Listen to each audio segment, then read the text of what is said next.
Bienvenidos seguidores de Exitosa Digital. Como siempre lo digo, Exitosa también tiene un espacio para exponer raíces históricas del Perú, y qué mejor que tener como invitado a un geógrafo, investigador, profesor, escritor, pero sobre todo explorador, Bernardo Ñula. Bienvenido, Bernardo.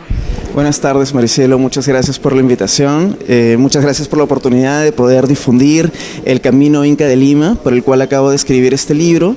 Como bien has dicho, soy geógrafo, y como geógrafo una de mis pasiones es explorar caminando, y hay muchas sorpresas, hay muchos tesoros que la Sierra de Lima tiene escondidos, y creo que el camino Inca de Lima es un eje perfecto para empezar esa exploración. Cuéntame, ¿en qué marco surge el camino Inca de Lima? ¿En qué marco? ¿Como libro te refieres? Como proyecto. Bueno, en mi caso, yo supe de la existencia del camino Inca de Lima cuando tuve la oportunidad de estudiar el manuscrito de Huarochirí en la universidad. El manuscrito de Huarochirí es, en mi opinión, la principal obra de José María Arguedas, pero ojo que no es que él lo haya escrito, él lo tradujo. De hecho, él encontró este manuscrito en una biblioteca en España, y después de 500 años nadie lo había leído, y él fue el primero que lo tradujo al español. Y para él fue una gran sorpresa encontrar los cuentos, las historias, las tradiciones que le contaban oralmente, pero escritas en el quechua de hace 500 años. Y ahí se revela una serie de personajes y de historias que están plasmadas en el paisaje que recorre el camino Inca de Lima. Ok. Sobre la razón de hacer el libro, y te cito, se construyó para rendir culto a los grandes oráculos de Pachacamac, al borde del mar, y a la Paricaca, en las cumbres del Alto Cañete. ¿Cuál es el objetivo del libro? Muy bien, bueno, lo que quiero es difundir el patrimonio prehispánico que tiene Lima. Creo que Lima es una ciudad inmensamente rica en patrimonio, y los limeños tendemos a quizás sentirnos un poco incómodos con nuestras raíces prehispánicas, y lo que quisiera es difundir nuestra riqueza histórica, es todo ese lado indígena, porque somos una ciudad muy mestiza, y quisiera reivindicar, revalidar algunas de nuestras raíces prehispánicas para que veamos los tesoros y las cosas valiosas que tenemos más allá de nuestros cerros. ¿Y crees que este libro bastó para poder contar? Bueno, efectivamente no, yo creo que es un comienzo. Me gustaría recordarles a los limeños el valor que tiene nuestro adoratorio de Pachacamac, que lo tenemos mucho más cerca, pero uno que tenemos mucho más olvidado y también mucho más inaccesible es el adoratorio de Pariacaca, que es este nevado de 2 picos. Es muy difícil de llegar, pero con mi libro te explico cómo llegar y por qué vale la pena tener la experiencia de estar ahí. Cuéntame un poquito cómo ha sido tu proceso de investigación, ¿no? Tu recorrido. Sí, muy bien. Bueno, ha sido una mezcla, un cruce de varias metodologías. Yo iba, caminaba un poquito, hablaba con la gente, tomaba fotos, llegaba a Lima, me metía a la biblioteca y cruzaba esa información con documentos, con libros, hablando con investigadores. Luego regresaba, caminaba otro poquito y así, ¿no? Tenía información de Google Earth, de cartas nacionales, de campesinos con los que hablaba, de profesores, de arqueólogos, geógrafos, y fui mezclando todo eso. En un principio no sabía muy bien si el formato iba a ser como mis crónicas contadas en primera persona o un texto más académico, y al final creo que es un híbrido entre ambas cosas. Ya, es decir, está contado un poco como que en primera persona tu experiencia, testimonios de la gente. Y también con muchas citas académicas que lo hace a veces parecer un texto más académico. Ok. ¿Cuánto tiempo te ha tardado hacer el libro? Buena pregunta. A ver, la caminata, como te digo, lo he hecho por varias partecitas, y como la mayoría de personas tengo también cosas que hacer, entonces generalmente utilizaba mis fines de semana, así que me tomó unos 6 meses completar los 235 kilómetros. Después me tomó más o menos 1 año y medio completar la información y sentarme a escribir, pero después creo que la parte más difícil para todo escritor que quiere sacar un primer libro es conseguir una editorial que lo quiera apoyar, y eso me tomó 1 año y medio, y luego me tomó otro 1 año y medio el proceso de edición, y la impresión también fue otra cosa mucho más larga de lo que yo esperaba, así que unos 5 años. Sí. Wow, ok. ¿Este es tu primer libro, tu ópera prima? Sí, como libro es mi primer libro, pero como investigación tengo de hecho un texto académico que es una interpretación geográfica del manuscrito de Huarochirí, y tengo también un texto que se llama Enfocando ecosistemas desérticos como espacios públicos, las lomas de Lima, que es otro tema que me fascina también, las lomas de neblina que tenemos dentro de la ciudad y el potencial que tienen para crear espacios públicos y mejorar de alguna forma todos los problemas que estamos enfrentando como ciudad. Ok. En el prólogo hay algo bastante interesante. Tú hablas de explorar como una necesidad para poder conectar, ¿no? Para arraigarte a tus raíces. Y te cito, la necesidad de Bernardo por explorar lo llevó también a caminar cada vez más allá, hasta que encontró el camino Inca de Lima, una travesía que lo motivó a escribir con el objetivo de difundir entre los limeños la posibilidad de hallar en el pasado mejores posibilidades para el futuro. ¿A qué te refieres con esto? A ver, justamente estaba preparando el PowerPoint de la presentación del libro que va a ser mañana y decidí colocar como diapositiva final la fotografía de un agricultor que tiene una chacra de 1 hectárea en la que cultiva zapallos que vende en el mercado de frutas. Y cuando yo lo conocí, él me dijo, ¿te interesa el camino Inca de Lima? Mira, justamente por acá en mi chacra tengo una entrada para entrar al tramo Chontay, que ya cuando veas el libro vas a ver lo que es el tramo Chontay. Es un tramo espectacular que está como a unos 50 metros por encima del valle. Tiene una vista espectacular del Valle del Urín. Se construyó para proteger esos cultivos de cocales. Esos eran cultivos de cocales sagrados de los peregrinos y de todas las llamas que venían y se comían la coca. Entonces ahí tienes una caminata muy fácil de 1 kilómetro que puedes hacer con una vista espectacular. Y este señor que tiene una chacra de zapallos, como te imaginarás, siento que es como el típico mendigo sentado en el banco de oro. Ahí tiene un gran potencial para hacerlo. Y él está esperando que a través de mi libro alguien se interese por ese potencial y algún limeño pueda ir y quizás colocar algún tipo de servicio que lo pueda ayudar a crear alguna nueva oportunidad económica para él y todos los agricultores del valle. Ok. Algo que también me llamó mucho la atención es que tú hablas que la mejor experiencia de conocer el Perú es a pie. Sí. ¿Por qué? Wow, qué buena pregunta. Una regla que yo he descubierto cada vez que viajo es que mientras más difícil de llegar, más apremiante es, más impresionante es.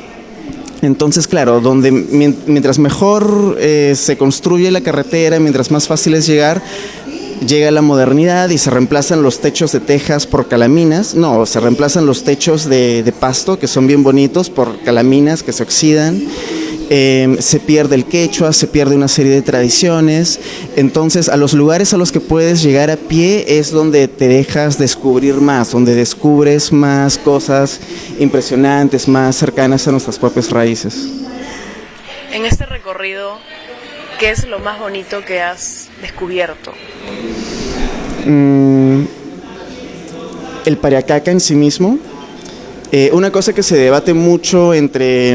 Bueno, te voy a explicar cuál es uno de los debates que hay entre geógrafos e historiadores.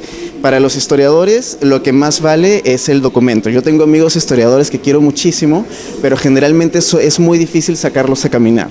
Mientras que los geógrafos también le damos importancia a los documentos, pero también salimos a caminar. Entonces se debate mucho qué cosa era el oráculo de Pariacaca, cómo funcionaba. Un oráculo es como una deidad, un ser mitológico que te responde preguntas. ¿De qué forma el nevado te respondía una pregunta? Entonces hay gente que piensa que había una especie de tótem de madera y como el oráculo de Delfos en Grecia, que había una mujer drogada que te respondía a las preguntas. Hay muchas teorías, pero nada está por escrito. Cuando yo estuve ahí, me di cuenta que el nevado, por ser tan vertical, tiene avalanchas muy seguido. Y el sonido de una avalancha es algo muy difícil de describir, algo que no hemos experimentado los que vivimos en una ciudad. Es como un sonido que te hace vibrar por dentro, como cuando hay un temblor, y realmente sientes como si el nevado te estuviera hablando.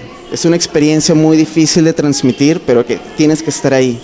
Entonces el sentir que el nevado te está hablando, te está respondiendo algo y sentirlo como un oráculo, creo que ha sido una de las experiencias más vívidas, más mágicas que he tenido recorriendo todo este camino.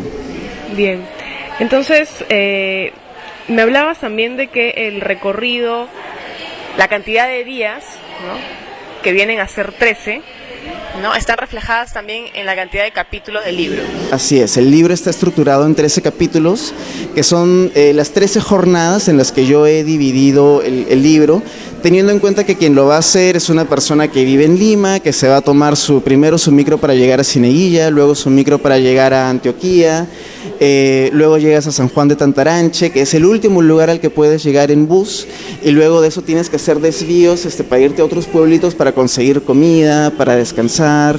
Entonces, teniendo en cuenta cómo lo haría una persona normal de hoy en día, sí, te tomaría unos 13 días, al menos eso estoy recomendando. Este recorrido, ¿qué cosa es lo que crees que hace que sea una ruta maravillosa, como tú mismo lo dices en el libro?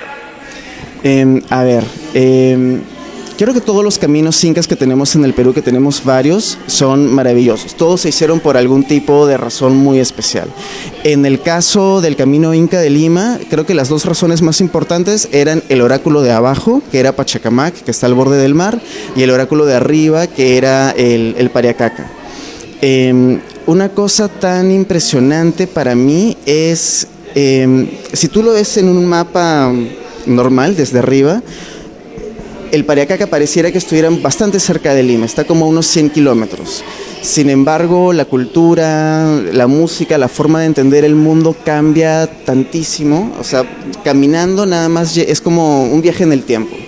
Creo que eso es una de las cosas que lo hace tan particular, ese contraste de la forma de vida de la ciudad que tenemos en Lima con el campo profundo. Bien. ¿Por qué crees que confundimos el camino Inca con el típico camino a Machu Picchu? Bueno, creo eso hasta me pasaba a mí, hasta hace poco. Creo que cuando se habla de el camino Inca, hasta ahora muchos peruanos piensan que existe un camino Inca que va de Cusco a Machu Picchu, que como muchos turistas, yo también lo he querido hacer, pero si algún día lo quieres hacer, llamas y hay una lista de espera de hasta 6 meses y todas las cositas que tienes que pagar para hacerlo suman como unos $1,000. Ahora, estoy seguro que es increíble llegar a Machu Picchu haciendo el camino Inca desde Cusco, pero ¿por qué querrías pagar $1,000 cuando hay tantos caminos incas libres, abiertos y maravillosos por todo el Perú? Entonces, sí, creo que hasta ahora mucha gente no sabe que hay muchos otros caminos incas que se pueden utilizar económicamente. Bernardo, ¿por qué el libro es conector entre campo y ciudad y entre pasado y futuro? Bueno, como te acabo de explicar, una cosa impresionante de hacer este camino es sentir ese contraste de la forma de ver el mundo de la ciudad con la forma de ver el mundo del campo profundo. Por ejemplo, en Tanta, todavía la gente utiliza más llamas que transporte motorizado para cargar sus cosas. Ya tienen una carretera, pero me da la impresión que por no querer desconectarse de sus propias tradiciones, todavía insisten en usar llamas, y no solo en usar las llamas para transportar, sino bajar las llamas para que boten su estiércol para fertilizar los suelos de más abajo, como queriendo alargar la vida de este sistema de producción del que habla John Murra, del cual también hablo en el libro. Entonces, haciendo este camino uno puede entender cómo ha funcionado el Perú, porque han sido exitosas las civilizaciones prehispánicas en un territorio tan agreste a lo largo de miles de años. Ya para ir cerrando, ¿de qué manera te ha enriquecido a ti hacer este recorrido, hacer el libro? De repente podríamos jugar un poco con el tema de la identidad. Sí. Sí me ha transformado bastante. Por ejemplo, una vez que te acostumbras a la vida del campo, las familias se sientan a cenar, digamos, a las 6 de la tarde, a las 7 se están acostando, y las 8 de la noche en el campo es como las 3 de la mañana en la ciudad. Todo el mundo está durmiendo. Se despiertan para desayunar a las 4 cuando todavía está oscuro y salen a las 5 para aprovechar el primer rayito de sol. Y una vez que te acostumbras a ese estilo de vida, dices, tiene más sentido, ¿no? Porque en la ciudad gastamos luz, o sea, esas 3 horas o 4 horas de noche en que estamos gastando luz para luego desperdiciar horas de sol que son gratuitas. Entonces, tengo muchas cosas de la vida del campo que al regresar a la ciudad ya se me hacen difíciles de acostumbrar. Ese es quizás un ejemplo. Bien, por favor invítanos a todos dónde podemos encontrar el libro, cuándo es la presentación, dónde. Muy bien, bueno, los invito para que vengan mañana a la presentación oficial del libro en la Facultad de Ciencias de la Comunicación de la San Martín de Porres a las 7 de la noche. Ahí lo pueden comprar y si no pueden ir, pueden ubicarme a través de la página de Facebook Lima Andina. Ahí me pueden mandar un mensaje directamente y podemos coordinar para que les pueda dar el libro a un precio especial. Gracias, Bernardo. Gracias a ti, Maricela.